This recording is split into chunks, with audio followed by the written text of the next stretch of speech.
कि नीतीश को मिली कम सीटें तो छाती पीटने लगे कांग्रेस और पप्पू यादव। क्या है ये पूरा मामला, इस पे ज्यादा जानकारी देने के लिए हमारे साथ हैं हल्ला बोल टीवी के संपादक दीपक शर्मा।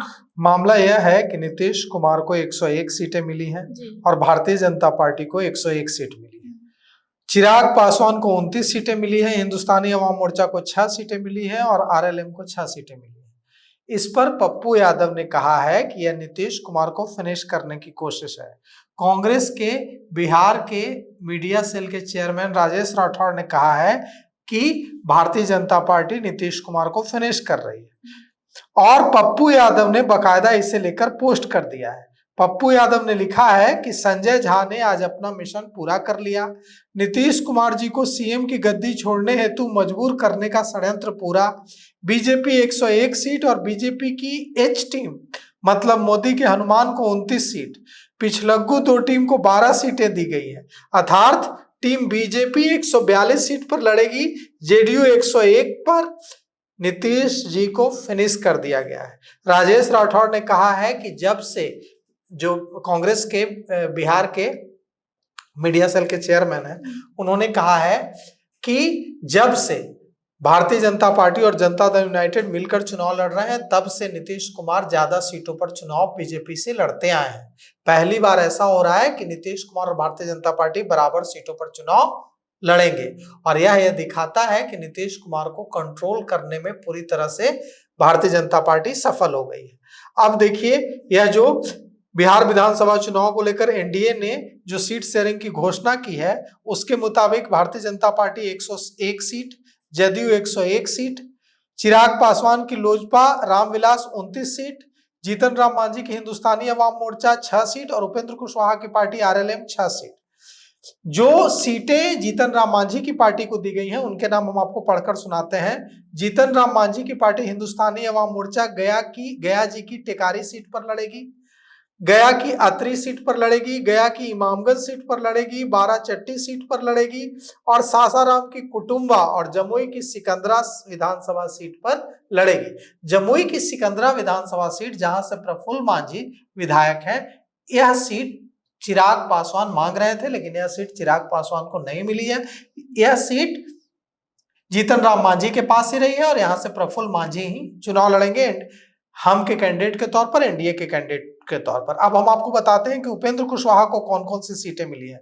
उपेंद्र कुशवाहा को सासाराम, दिनारा, उजियारपुर, महुआ, बाजपट्टी और मधुबनी की सीट मिली है। अब सवाल यह उठता है कि बीजेपी और जदयू जो के बीच हमेशा बड़े भाई छोटे भाई का रिश्ता रहा है। जदयू बड़े भाई की भूमिका में और बीजेपी छोटे भाई की भूमिका में बिहार में हमेशा से रही है, समता पार्टी के जमाने से। लेकिन पहली बार ऐसा हो रहा है कि जेडीयू इस बार बड़े भाई की भूमिका में नहीं रहेगी। 2020 में भी अगर देखें तो 2020 में जनता दल यूनाइटेड 115 सीटों पर और भारतीय जनता पार्टी 110 सीटों पर चुनाव लड़ी थी। लेकिन 2025 के विधानसभा चुनाव में दोनों ही पार्टियां 101 सीटों पर लड़ेगी। अब दोनों बड़े छोटे भाई बराबर वाले भाई हो गए। अब सवाल यह उठता है कि यह जादू हुआ कैसे है। यह जादू ऐसे हुआ है और पप्पू यादव जो आरोप लगा रहे हैं कि 101 सीट देखने में बराबर लग रही है, लेकिन सच यह है कि भारतीय जनता पार्टी का पलड़ा भारी है, क्योंकि चिराग पासवान को 29 सीटें दी गई है और चिराग पासवान मोदी के हनुमान हैं। तो वो किसके साथ रहेंगे? वो भारतीय जनता पार्टी के साथ रहेंगे और उपेंद्र कुशवाहा भी भारतीय जनता पार्टी के साथ रहेंगे और जीतन राम मांझी भी भारतीय जनता पार्टी के साथ रहेंगे। मतलब जदयू 101 सीटों पर और बाकी की सारी सीटें भारतीय जनता पार्टी और उनके साथियों को मिल गई है। इस तरह से नीतीश कुमार को कमजोर कर दिया गया है एनडीए गठबंधन में। यह सीधा सीधा हमला पप्पू यादव और कांग्रेस का है, सीधा सीधा हमला पप्पू यादव और कांग्रेस ने लगाया है। अब सवाल उठता है कि क्या इसमें सच्चाई है और क्या इससे आहत है जनता दल यूनाइटेड के नेता और कार्यकर्ता? तो कोई बोल तो नहीं रहा है, लेकिन आहत तो है। अब देखिए, विनोद तावड़े ने एक ट्वीट किया है। विनोद तावड़े ने जो ट्वीट किया है उसमें लिखा हुआ है कि संगठित व विनोद तावड़े भारतीय जनता पार्टी के बिहार के प्रभारी हैं। विनोद तावड़े महाराष्ट्र के नेता हैं और भारतीय जनता पार्टी बिहार के प्रभारी हैं। उन्होंने ट्वीट करके कहा है कि आगामी बिहार विधानसभा चुनाव के लिए एनडीए परिवार के सभी सदस्यों ने सौहार्दपूर्ण वातावरण में आपसी सहमति से सीटों का वितरण पूरा किया है, जो कि इस प्रकार है: Bhajpa 101 seat, JDU 101 seat, LJP Ramvilas 29 seat, Upendra Kushwaha की पार्टी आरएलएम 6 सीट और जीतन राम मांझी की पार्टी हम 6 सीट। उन्होंने लिखा है कि एनडीए के सभी दलों के नेताओं व कार्यकर्ताओं ने इस निर्णय का हर्षपूर्वक स्वागत किया है। सभी साथी कमर कस चुके हैं कि बिहार में फिर से एनडीए सरकार बनाने के लिए संकल्पित है।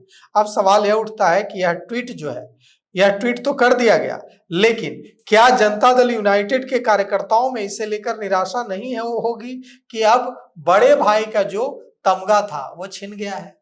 101 के बजाय 102 सीट मिल जाती अगर जनता दल यूनाइटेड को, तो यह कहा जाता कि नहीं, भारतीय जनता पार्टी ने जनता दल यूनाइटेड का मान रखा है। लेकिन सच यह है कि भारतीय जनता पार्टी ने एक सीट ज्यादा न देकर इसे नीतीश कुमार की आखिरी पारी माना जा रहा है। खुश कि यह जो पारी है यह नीतीश कुमार की आखिरी पारी है और नीतीश कुमार बिहार के अति पिछड़ों के सबसे बड़े नेता हैं। अति पिछड़े उनमें अपना यह मानकर चलते हैं कि जब तक नीतीश कुमार बैठे हुए हैं मुख्यमंत्री की कुर्सी पर, तब तक उन पर कोई जुल्म अत्याचार नहीं कर सकता है बिहार में। तो यह भरोसा देने के लिए जरूरी था कि नीतीश कुमार को कम से कम एक ही सीट लेकिन ज्यादा दी जाती। उससे यह मैसेज जाता कि भारतीय जनता पार्टी ने उनका सम्मान रखा है। यह नीतीश कुमार की 2025 से 30 में अगर नीतीश कुमार मुख्यमंत्री बनते हैं तो यह उनकी आखिरी पारी होगी। आखिरी पारी में एक सीट ज्यादा देकर उनके सम्मान की रक्षा भारतीय जनता पार्टी कर सकती थी, जो सम्मान की रक्षा भारतीय जनता पार्टी ने नहीं की। अब पूरे बिहार में यह मैसेज जाएगा और देखिए अभी सीट का ऐलान हुआ और अभी कांग्रेस और पप्पू यादव और तमाम नेता यह मैसेज देने में जुट गए हैं कि देखिए कैसे नीतीश कुमार का अपमान किया है भारतीय जनता पार्टी ने। और पूरे चुनाव में यह मुद्दा कांग्रेस, राष्ट्रीय जनता दल और तमाम जो महागठबंधन की पार्टियां हैं लेफ्ट, वो ये मुद्दा लेकर जाएंगी कि नीतीश कुमार को बराबर सीटें बांटकर भारतीय जनता पार्टी ने उनकी आखिरी पारी में उनके साथ गलत किया है, उनके साथ धोखा किया। अब देखना यह है कि नीतीश कुमार और भारतीय जनता पार्टी इसे कैसे काउंटर करते हैं। एनडीए का सीट बंटवारा तो हो गया, लेकिन भारतीय जनता पार्टी ने नीतीश कुमार को औकात में रखा। पहली बार ऐसा हुआ है जो नीतीश कुमार और भाजपा ने बराबरी सीटें ली हैं। जब से भारतीय जनता पार्टी और नीतीश कुमार का गठबंधन है, तब से पहली बार ऐसा हुआ है कि बराबरी सीट पर नीतीश कुमार लड़ रहे हों, अन्यथा हर बार नीतीश कुमार जी भारतीय जनता पार्टी से अधिक सीटों पर लड़ता था। ये संकेत है कि आने वाले समय में भारतीय जनता पार्टी जेडीयू को खा जाएगी। इन सबको लेकर आपकी क्या राय है वो हमें कमेंट में जरूर बताएं। फिलहाल इस पेशकश में इतना ही। आगे की खबर देखने के लिए बने रहें हल्ला बोल टीवी के साथ। तब तक के लिए धन्यवाद।